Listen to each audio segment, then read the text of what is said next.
My name is Nicolas Aubertin, and I am the swine product manager at Phosphea. Today, we will discuss a crucial topic in animal production, improving poultry intestinal health, the importance of the microbiota. This webinar is a part of a series addressing key challenges in livestock farming across all species, including aquaculture, poultry, swine, and ruminant. This session will focus on intestinal health and microbiota balance and their impact on technical and economic performance. At the end, we will present our Phosphea solution Calcigo, an innovative prebiotic and antioxidant. I join a comprehensive presentation from Jezabel Guterres-Valeros, our poultry product manager. She will introduce the topic in the first 30 minutes of this webinar, followed by a 10-minute product presentation. We will conclude with a 10-minute Q&A session, giving you the opportunity to ask your questions. And if you want to ask your questions, please use the dedicated chat room and click on the button Q&A section. Thank you for joining us. We hope you find this webinar both informative and engaging.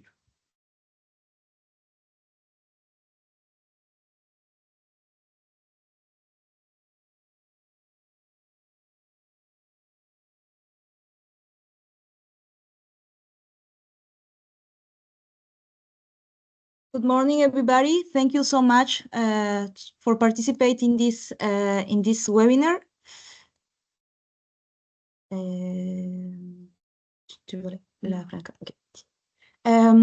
So it's a pleasure to present today this topic about improving intestinal health, the importance of the microbiota. Before discussing about this interesting topic, let's take a look in the past and think about what brought us here and why are we now here discussing about this topic. So there has been immense progress in research and development of anti-infection drugs to treat some bacterial infections. Since the discovery of penicillin by Dr. Alexander Fleming in 1928, antibiotics has been the first treatment for bacterial infections.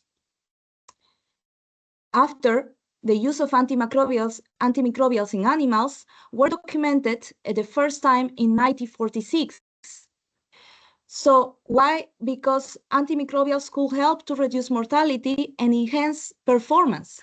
So antimicrobials became antimicrobial growth promoters that were used in livestock, and chickens were the first customers. Also, if we take the example in USA, the Food and Drugs Administration approved antimicrobial growth promoters in 1951.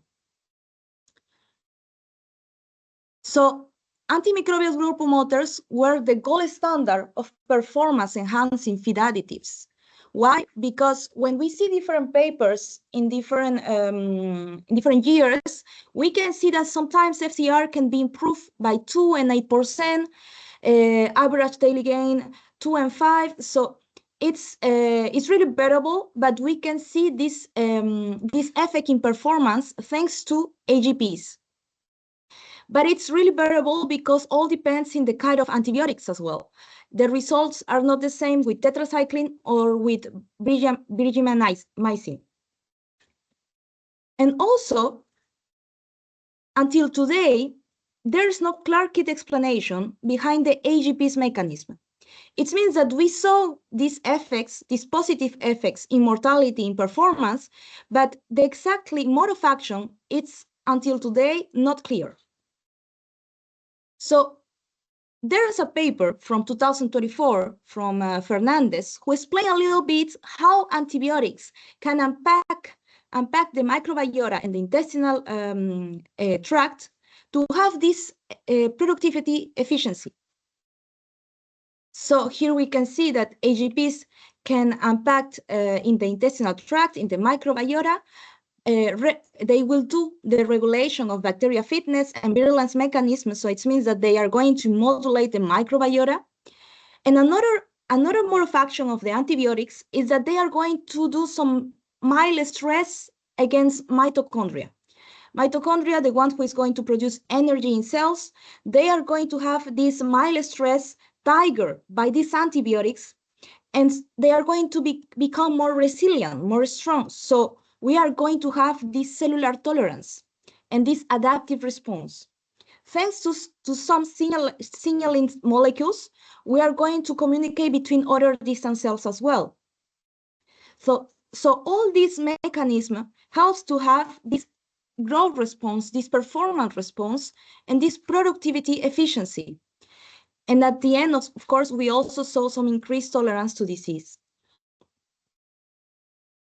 So that's why, and that's because of these positive effects, we have been using antimicrobial growth promoters about 50 years in subtherapeutical doses. It means very low doses.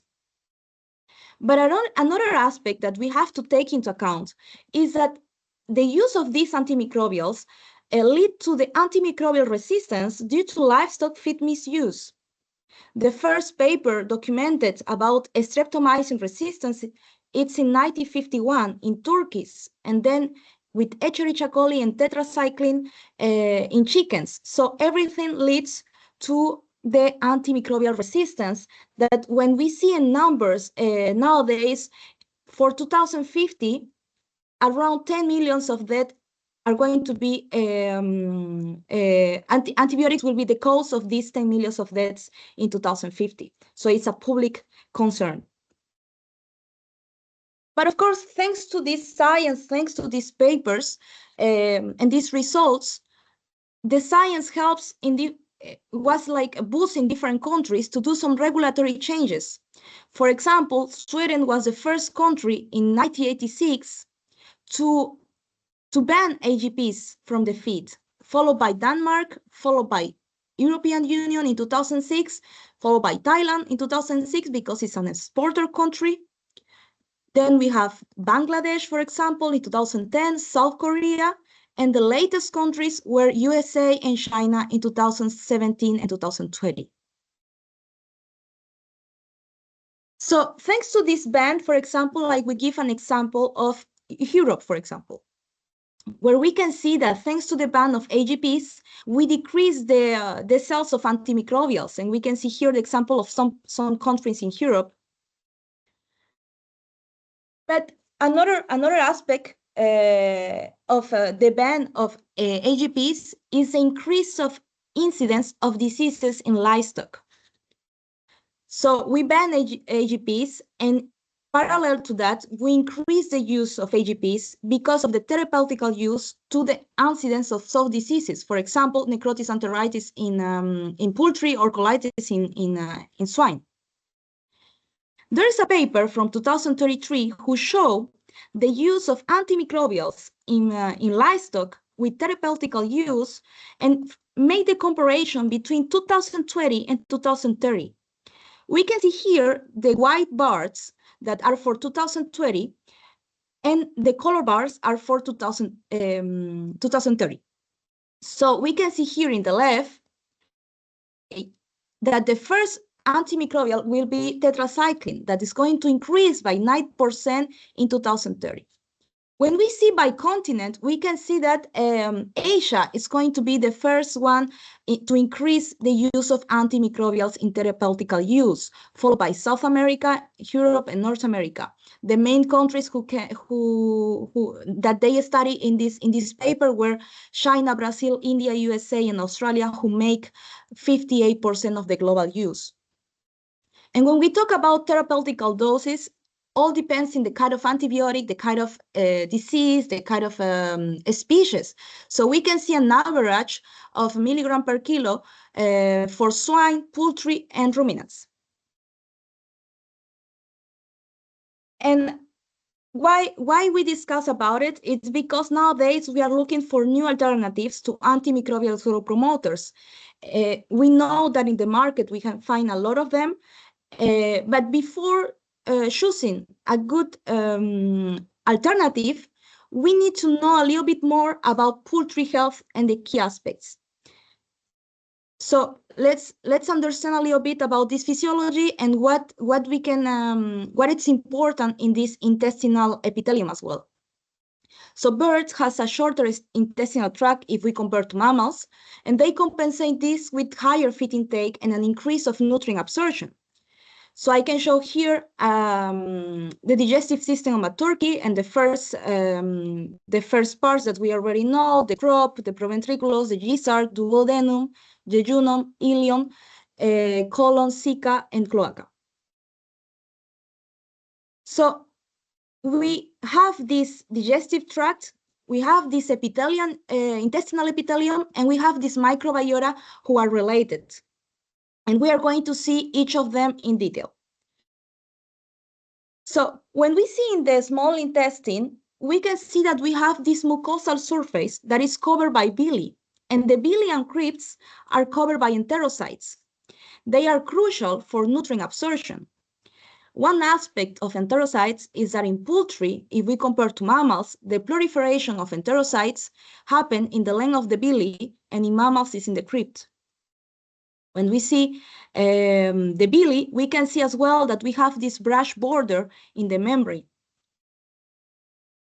For example, villi grow in length at the end of the incubation, like around 20 days, and then increase in size and number after hatching, like between 3 and 7 days. Duodenal alveolus grow almost by day 7, and the jejunum and ileum grow continuous beyond 40 days. Another aspect that is we heard a lot about the feeding immediately post-hatch can stimulate the intestinal development as well. Now let's take a look in the enterocyte. This is the absorptive cells, and they are attached by tight junctions. So here we can see, for example, the microvilli in the apical membrane, that they are going to help us in the absorption of nutrients and enzyme production. And each enterocyte are attached with tight junctions.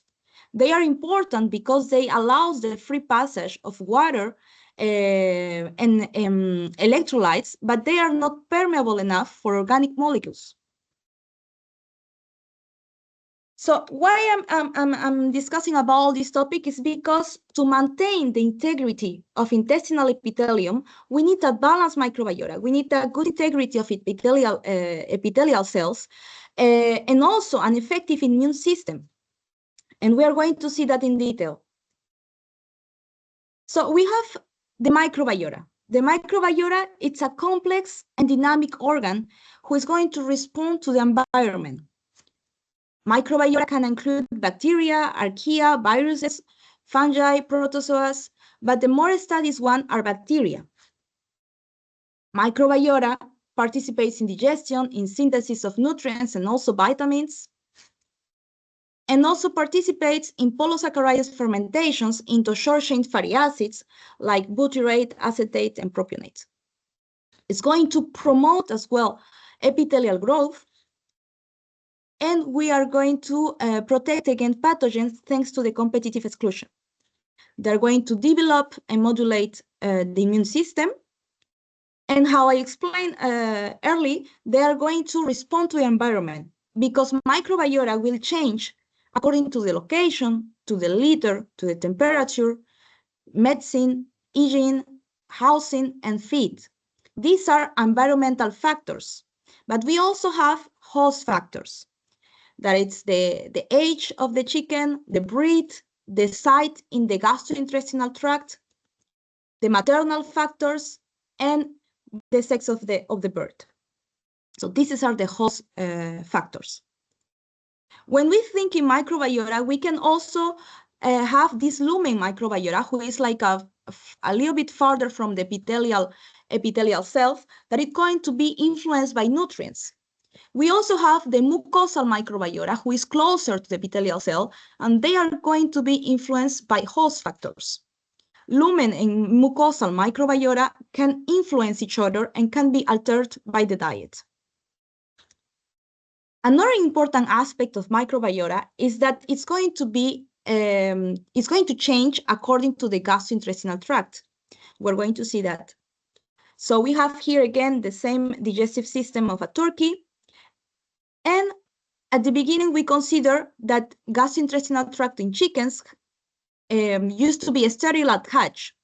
But one day, all chicks can get microorganisms from the hen or the incubation environment. After hatching, chicks has a lot of, they are exposed to different microbes, so they have this rapid colonization of microbes.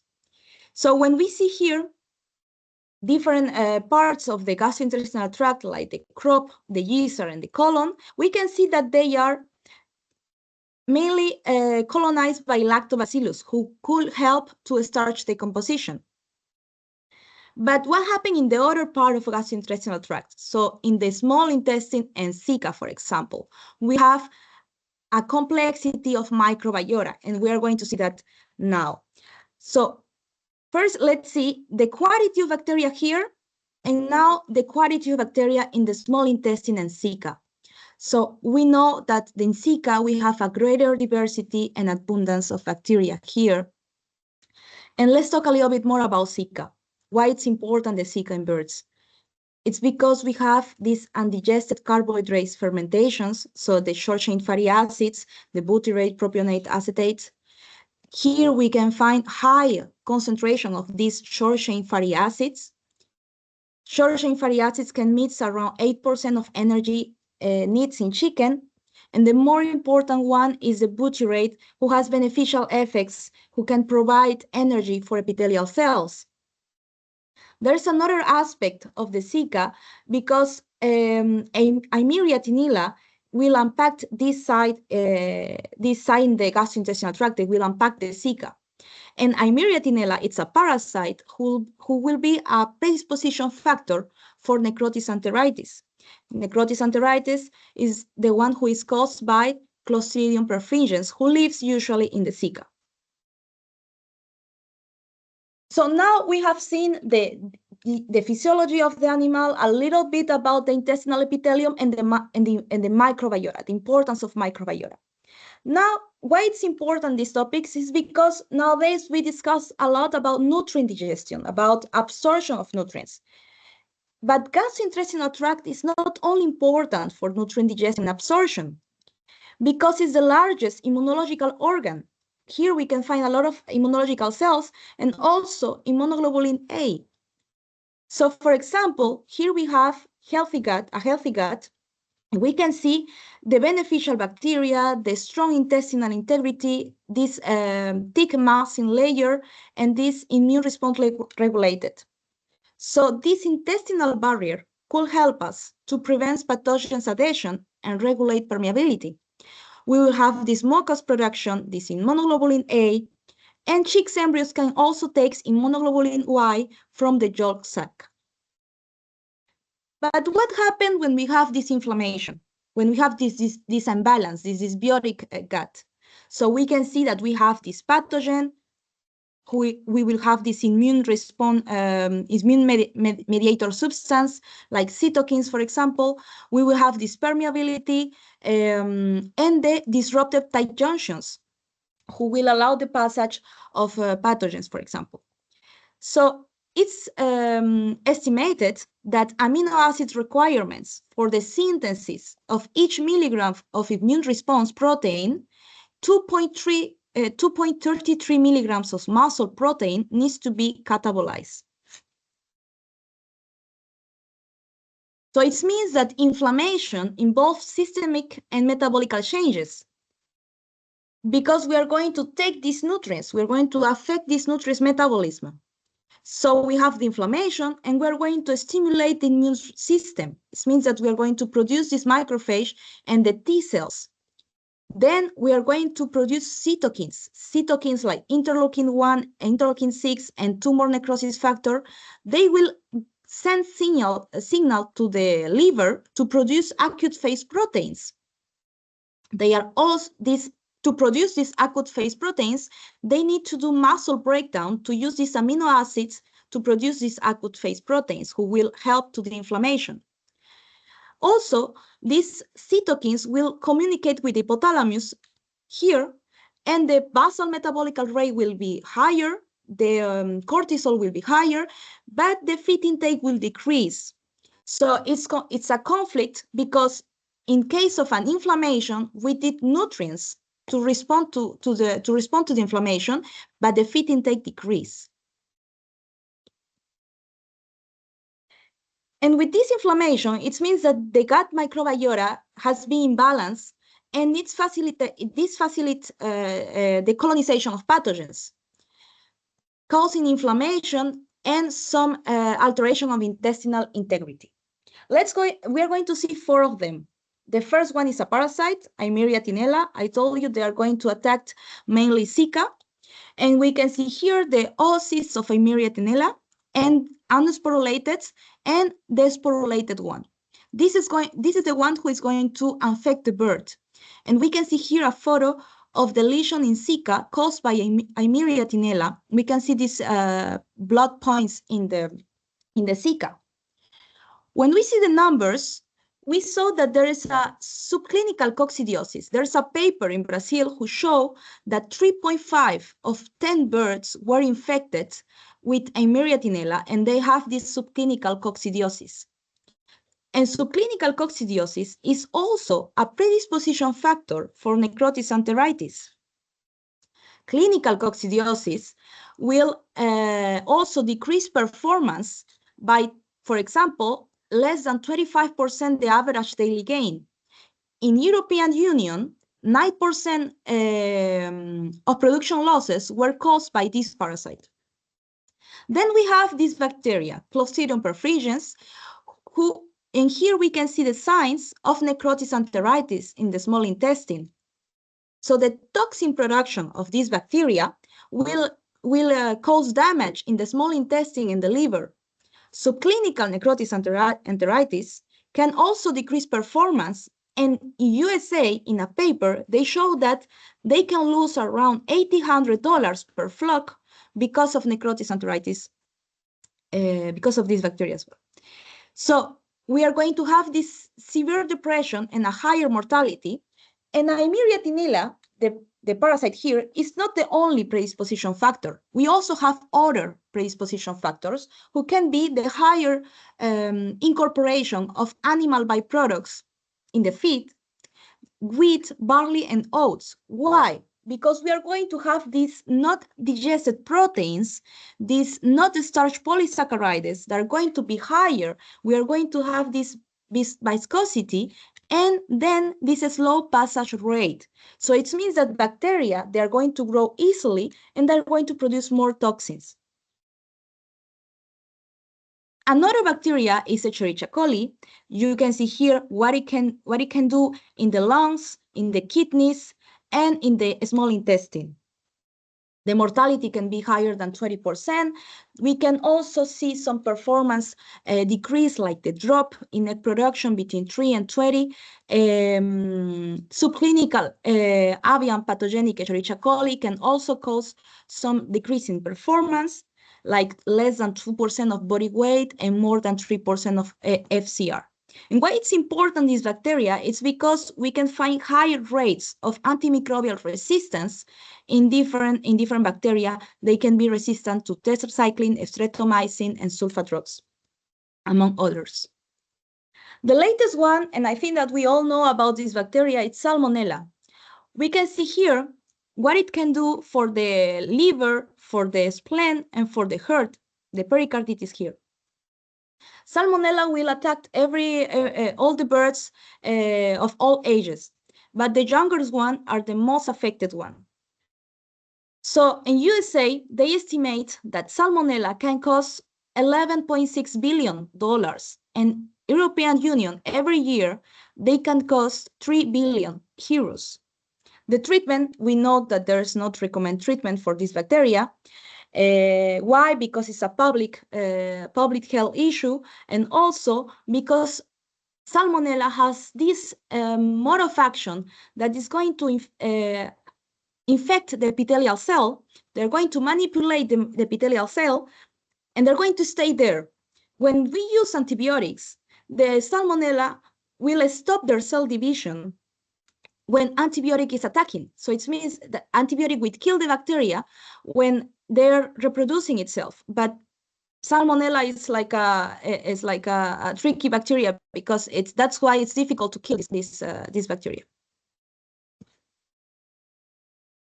So because of different diseases, and I show 4 of them, we are looking alternatives for antimicrobials. So the need for these alternatives became prominent. There is a paper from last year who show the quality of papers for each feed additives. For example, the 5 first of them are probiotics, phytogenics, prebiotics, organic acid, and bacteriophages.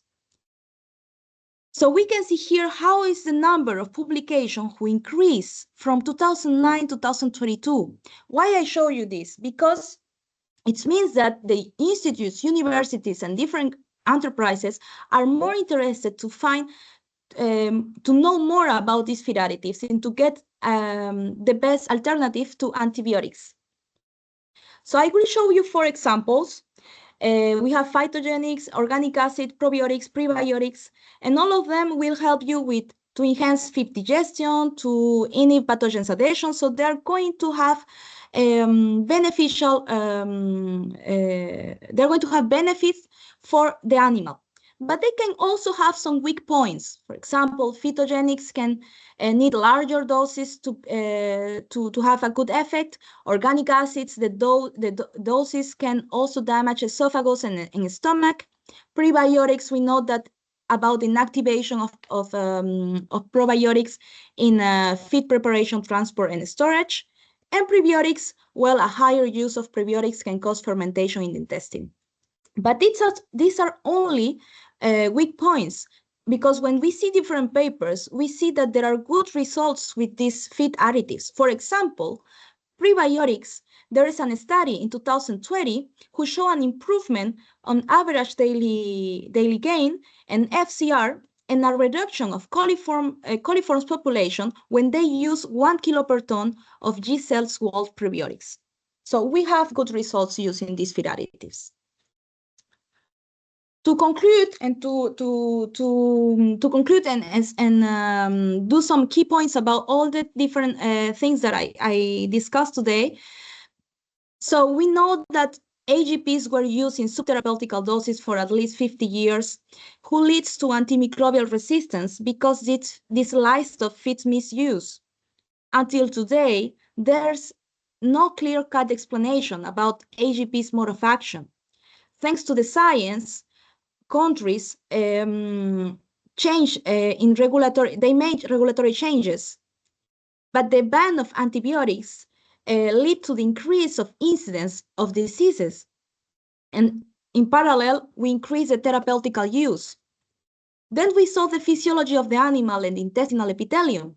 So we saw these billion crypts who are covered by enterocytes and who are crucial for nutrient absorption.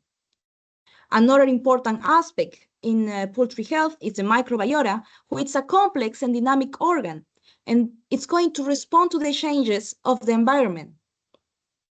Microbiota can change along of the gastrointestinal tract. We saw the difference between the crop, gizzard, and the Zika. The gastrointestinal tract is not only important for nutrient digestion, it's also important because it's the largest immunological organ. When we have an imbalance in the microbiota, we are going to facilitate the colonization of pathogens. And that's why, because of these pathogens and this disease, we are looking and we need alternatives to antimicrobials. And this is an important topic nowadays. Thank you so much.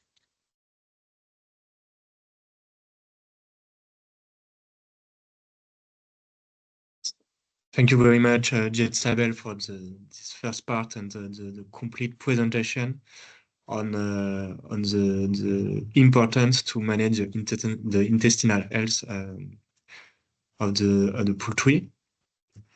So now you will present to us Calcigro, the prebiotic and antioxidant of phosphate.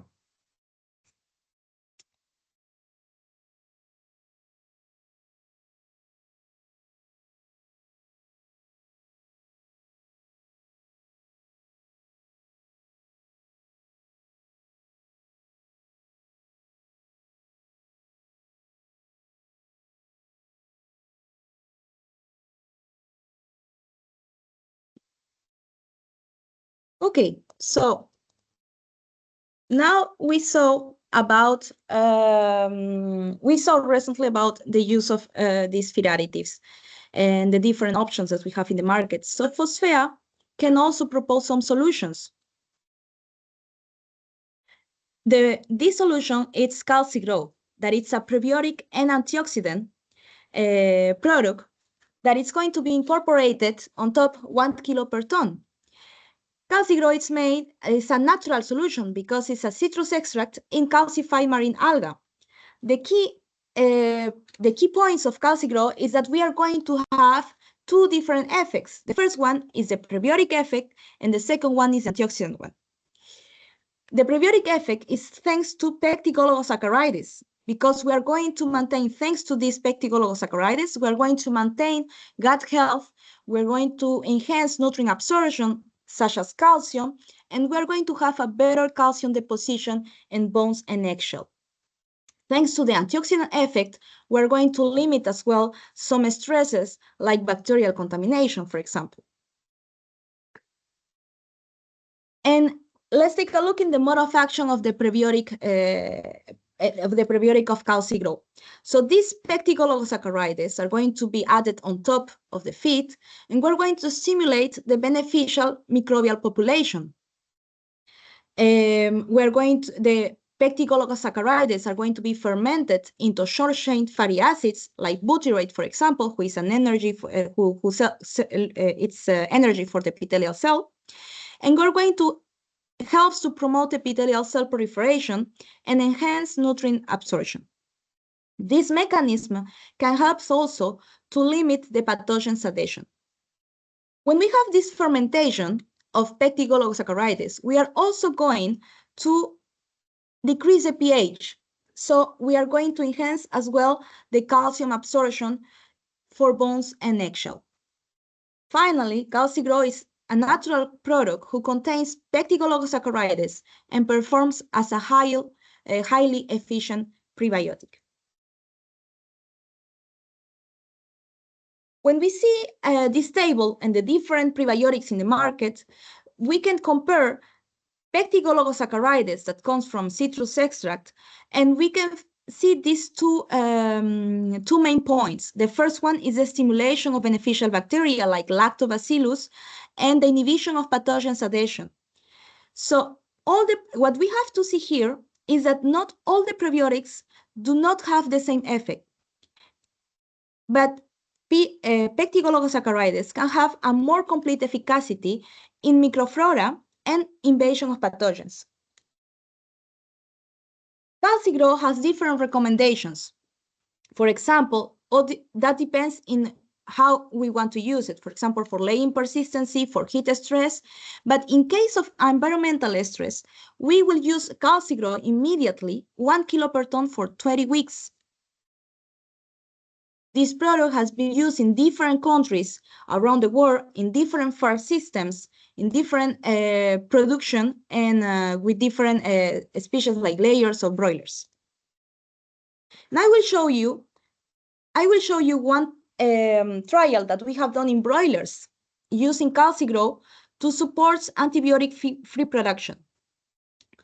So was with Ross 308, was a trial of 42 days, and we have two treatments, one with antibiotics and the other who was with tau antibiotics and Calcigrow 1 kilo per ton. Was in Germany in 2024, and we saw different parameters, so I will show you FCR and body weight. We can see that for body weight, we are in the same level, at least in the same level that the group with antibiotic, and with FCR, we also are almost in the same level using Calcigrow. Another trial, and this one is in laying hens. We have done this trial in Egypt in 2022. We use commercial eggs, and we have done the trial from 46 to 48 weeks, so 10 weeks. We supplement as well Calcigrow 1 kilo per ton. Here we measure the egg quality in different weeks, and we also saw some histological parameters because we measure the villus height and the crypt depth. We are going to see that. So first, the egg quality. We measure shell weight and shell thickness. We can see that we improve by 5% and 6% shell thickness, and we also improve shell weight in the different weeks where we measure. When we saw villus height and crypt depth ratio, we also saw that 6 weeks post-treatment and 12 weeks post-treatment in different parts like duodenum and jejunum, we have an improvement of calcigrow using calcigrow with this villus height and crypt depth ratio. So calcigrow can help us to respond to this demand, to this, can be these alternatives for these antimicrobial growth promoters, because it provides two actions in one solution. Pectic oligosaccharides and polyphenols is a natural solution. We saw consistent results on the field, and here we can see here some of the results, for example, in poultry, where in different trials, we increased by 2% of laying rate. This is the average. Regarding equality, we measure shell thickness, shell strength, discarded eggs, vitamin membrane rigidity, albumin height. So we saw improvements in all these parameters. Regarding tibia, we also measured tibia, and we got plus that 7% in tibia weight and strength. And regarding ROI, we also have 1 for 2 for layers and 1 to 10 for breeders.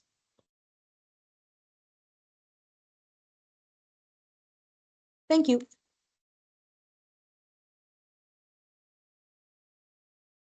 Thank you very much, Jetsabel, for the presentation of calcigo. I don't know if someone the question, if you have something to ask to Jetsabel. I have a first question for you, Jetsabel. What are the toxins can attack the tight junction? Yeah, tight junctions can be attacked for different kind of factors, for example, bacteria. But recently, I read some papers about how DON mycotoxin can break these tight junctions easily. But we can also have like bacteria like Campylobacter or Salmonella who make toxins and who can also impact these tight junctions. Okay.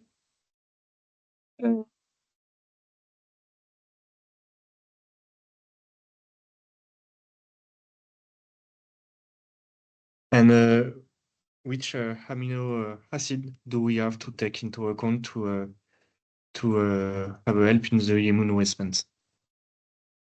When we talk about immune response and how the animal will use amino acids to respond to inflammation, there are some amino acids that we have to take into account because they are important.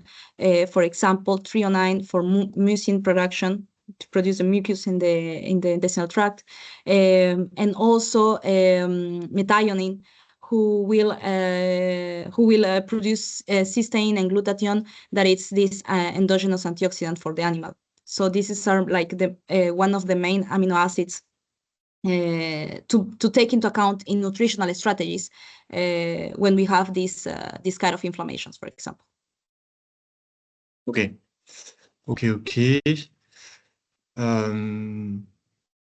I have a last question for you. Why are prebiotics important for the pH decrease and the beneficial bacteria? Yes, so we saw that prebiotics are going to stimulate the growth of beneficial bacteria like lactobacillus, and this fermentation is going to decrease the pH. So there's another aspect as well in lactobacillus that they are going to produce bacterocin. There's like antimicrobial peptides that are going to attack as well. They're going to help us in this if there is an invasion of pathogens, for example. So prebiotics can stimulate the beneficial bacteria, and then we will have beneficial effects thanks to these bacteria as well.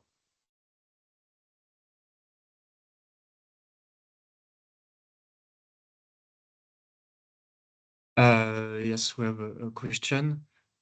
Calcigo is only for poultry, or calcigo can also be used for other monogastric species? Yes, calcigro can be used for swine as well. We have seen really good results in microbiota for swine. So yes, it's a monogastric product. I have a last question for you, Jetsabel. I don't know if you know how can we choose if we want to use probiotics or probiotic. What are the difference? You explain in your presentation the difference in the development of the product. Can we use both in a diet or? Yes, probiotics are the live microorganism and prebiotics are the feed for this microorganism. Now we heard about, for example, symbiotics who use both of them. So yes, we can use both of them. There's no issue. But prebiotics can be, for example, the issue with probiotics is that they are going to be inactivated sometimes in the feed production. Is not the case for prebiotics, for example. We have one question in the chat. What are the best strategies to use probiotics for poultry in feed mill addition or at farm level? That's a good question. I think that in my point of view, I think that all depends in the type of product that you are using. Actually, I have never faced some probiotics use, but I would say that we can find some papers that shows that at farm level could be also interesting to use probiotics. All depends, I think, in the reality of the farm. I cannot be so exactly with this response, but it all depends in the reality how they manage, how is the feed composition, how they do the feed miller and use the probiotics. But I saw some good results using probiotics in farm levels as well.